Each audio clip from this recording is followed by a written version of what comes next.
Ron Moshier is with the Observer Dispatch, and he's standing by on the phone line right now. Ron, good morning.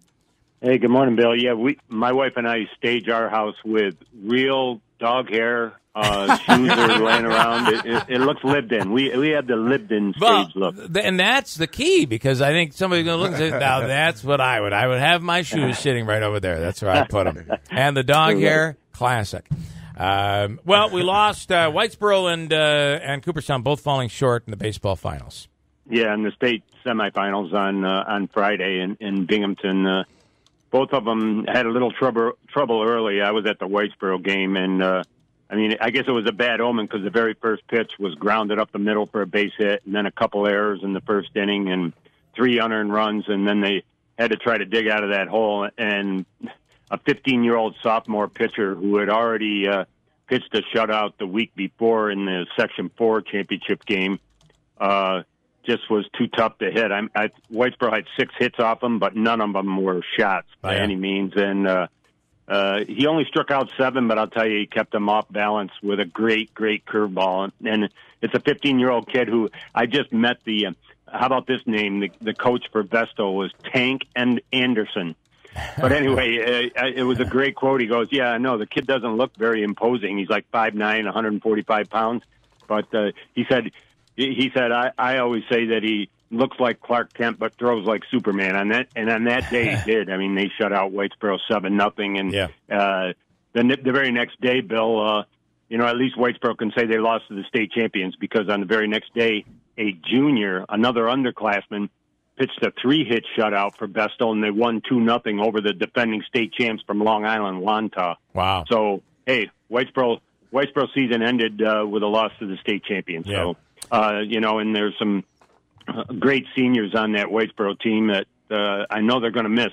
They got a bunch of underclassmen pitchers, like Avery Cook and Doug Rando and Manny Cooper. But, they're really going to miss Pat Gaylor, Matt Parkinson.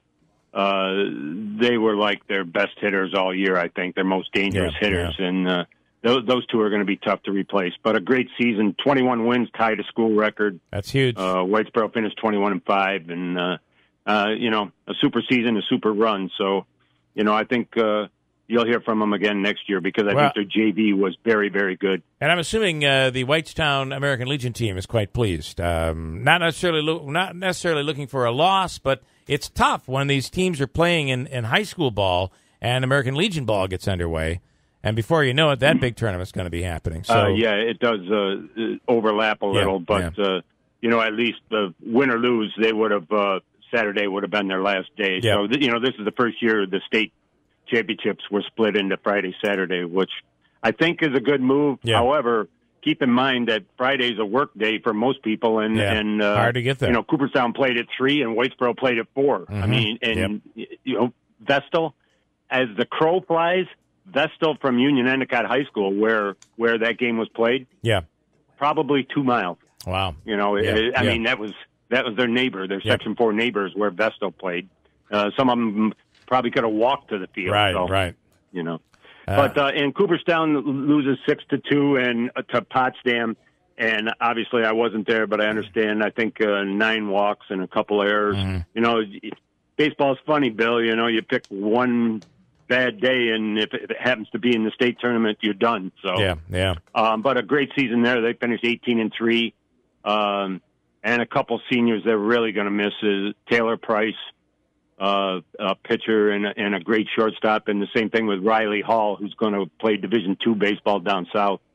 So the super season for them, that was their first Final Four. It sort of put Cooperstown baseball on the map in a different way. So, another great season. But I have to say that, hey, keep in mind that Whitesboro lost to a state champion, and believe it or not, Proctor and Rome Free Academy, their seasons ended with losses to state champion. Liverpool went on to win a state title, and in the first round of the Section 3 tournament, Liverpool beat Proctor 6-1 in a game Proctor could have won. Yeah. They left 13 runners on base, made some errors, and remember in the championship game of Section 3 tournament, Liverpool beat RFA 1-0 in a great pitchers duel, and Tyler Shaw, obviously for RFA, pitched well enough to win, and now he's on his way to Division I Bryant University, where Sequoia's Steve Owens is the head coach. So, I mean, a great season for Proctor and RFA. And, you know, baseball, Proctor could have upset